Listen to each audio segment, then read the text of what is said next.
Sacred Heart is proud to sponsor Pensacola Histories in recognition of the Daughters of Charity who brought their mission of care to Pensacola over 90 years ago.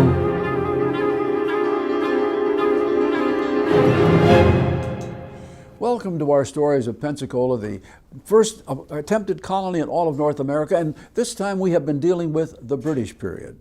In our previous episodes, we've told of the founding of the coming of the British to West Florida, how Elias Durnford laid out our city as we now know it, the story of what had occurred here through 3 governors and lieutenant governors, and the departure of a governor named Montefort Brown, which left our friend Elias Durnford, the engineer, in charge for an interim period.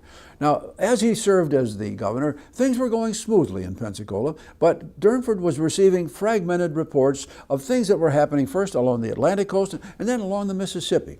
In the Northeast, at Boston, the famed Boston Massacre had taken place. Many of the colonies were putting together what they called committees of correspondence. They were concerned about British taxation and being treated, they felt at least, that they were second-class citizens. Durnford received this information. It didn't really concern him because there was so much distance between Pensacola and any of the other British settlements.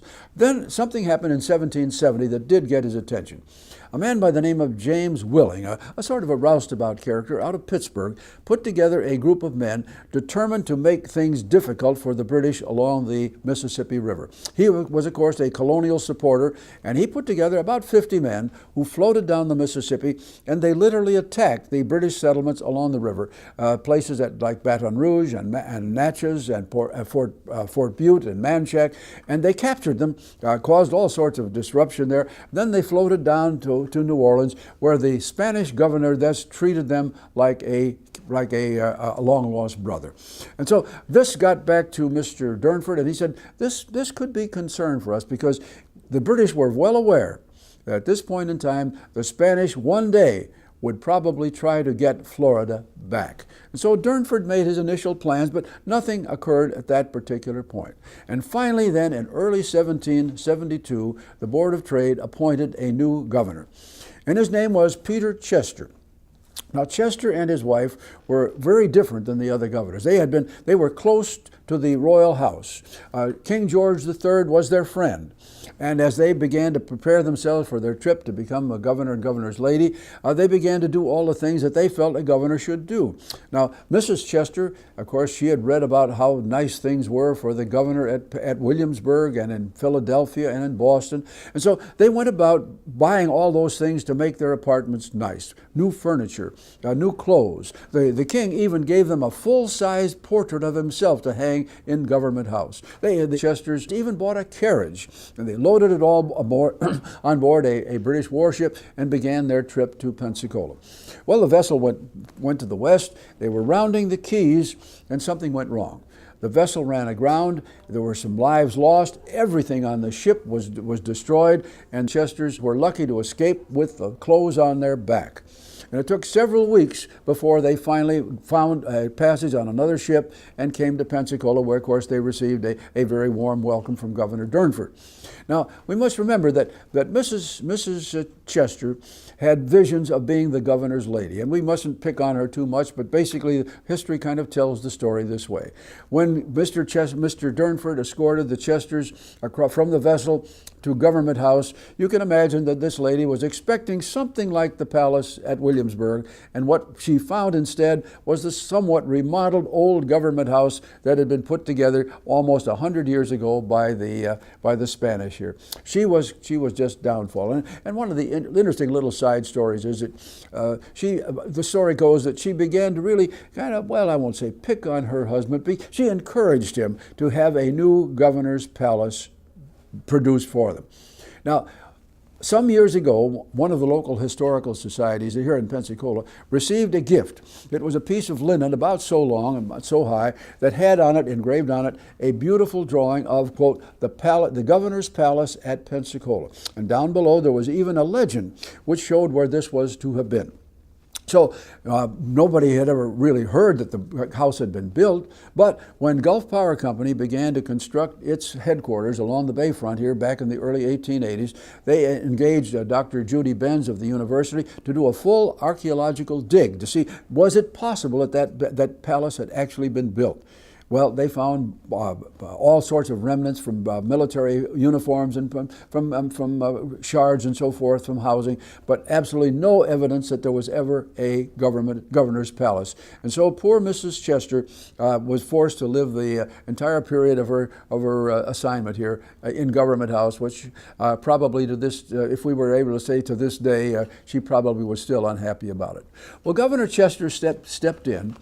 And he was far more concerned about events along the Atlantic coast than his predecessor had been. Now, Lieutenant Colonel, or later Colonel Durnford, was still here. He remained now as a sort of an acting interim governor and an engineer, but he would remain here all the way to the end of the British period. He was an active part of our story. Well, Governor Chester immediately looked at what Pensacola had to defend itself. He looked at the old fort, which was down along the waterfront, and he, in a report he sent off to General Haldeman, who was in charge of the southern area at this time, saying, look, we may have trouble here one of these days. We've got to do something. This fort we've got here today would not stop the Boy Scouts in some sort of a raid. We've got to do something better. And so step by step, first General Haldeman, and then General Thomas Gage, who later became the acting general for the British in this area, began to make plans for a new fort. Now, that new fort was to be erected not down on the waterfront where the other one had been, but up on the high ground of Pensacola, which, of course, is where we today have what we call Lee Square. The fort was started slowly, and things worked along over almost the next decade, pretty much as you sometimes see governmental appropriations even today. Money flowed this year, but not next year. The support was here at this time, but not the next time. So it grew, but very slowly, and that was the same was true of manpower. Governor Chester was very concerned that he had very few seasoned British troops. He began to develop what he called his militia, but it was a hastily trained group, just men who liked to drill once in a while and had some semblance of military form, but not much. Well, we come to the year 1776. And by now, of course, activities along the eastern seaboard have built up. The shots had been fired at Lexington and Concord. Word came to Pensacola that this has happened. And then in the late fall of 1776, two things happened. And once again, some of this is legend, some of this may be myth. I cannot prove it, but basically the story was this, that in the fall of 1776, Mr. Wegg, Edmund Wegg, who was the Attorney General, received a letter from the Continental Congress in Philadelphia, along with a copy of the Declaration of Independence. And that correspondence invited the British at Pensacola to become, and that's what this little booklet says here, to become the 14th colony in rebellion against Great Britain. Well, Mr. Wegg quickly shared the letter with Governor Chester, who promptly threw it in the fire and made very sure that no one else ever heard about this correspondence inviting them to join the rebellion. But all that did, of course, for Governor Chester was that he was now going to be very sure that they speeded up the process of defense. And so he got a little more encouragement from General Gage, not a lot. It proceeded on. And then we come to the year 1777. And in that year, two things happened that are of importance to our story. One of them was many hundreds of miles away. This was up in at the little community of Saratoga, New York. And it was at this point that the American forces, led by General Gates and General Benedict Arnold, scored the first great victory of American troops over the British when they defeated an army led by General Burgoyne. Well, that victory was like a lightning rod sending a message across the ocean to Benjamin Franklin and John Adams, who were our representatives in France. They were there trying to negotiate with the French and with the Dutch for money or actual military support for the revolution. Heretofore, the Americans had been going it alone, and things were very tight with them. Well, that one victory convinced the French that the Americans had a chance, and they were willing to do almost anything they could to embarrass the British. And so now, little by little, money and then supplies begin to come to the colonies. And those supplies, many of them, come down through the Caribbean, across the Gulf, and then up the Mississippi River to Pittsburgh, where they would be offloaded and carried across to General Washington's armies. Now, this was possible. This became possible, that traffic on the river, only because the Spanish governor at New Orleans let it happen.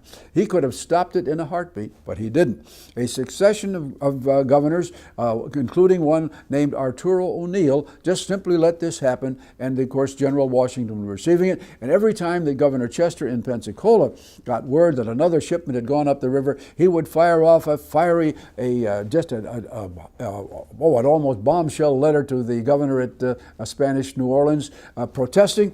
But of course, the governor would say, well, it must have happened at night. We didn't see what happened, what went up the river. And that's the way things proceeded up until the early part of 1779. And then, again, two things happened. The first was the Spanish were encouraged to join the French in their war against the Americans. Now, please understand, the story is rather confusing here. The Spanish became allies of the French. They did not become allies of the American colonists. The Spanish goal was just one point. They were going to try to use this alliance to attack English Florida and get it back for the Spanish government. When that happened, the man who had been the governor in New Orleans, today we would have called him a dove, a man who did nothing to aggravate the situation there. This man had allowed the shipments of arms. He had certainly not been a hawk in any sense. He was replaced by a much younger man, a 34-year-old Governor Bernardo de Galvez, or General Bernardo de Galvez.